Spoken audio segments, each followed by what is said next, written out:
Ari nga pala, ang ating video for today, mga ka-friendship, kamusta na nga kayo? Ang pagkakainit din sa Japan kainaman na.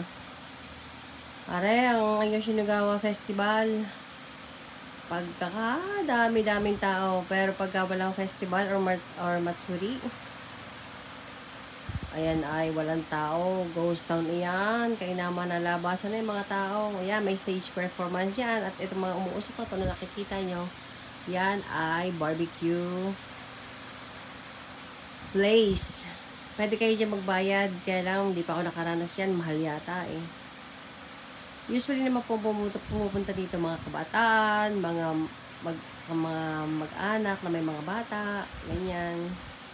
Kasi nga fireworks festival. At etong mga tent na nakikita niyo na yan, may mga ilaw-ilaw na pinipilahan ng mga tao. Yan yung mga tinatawag nilang nyatay or turo-turo. Ang daming pagkain dyan, Diyos ko.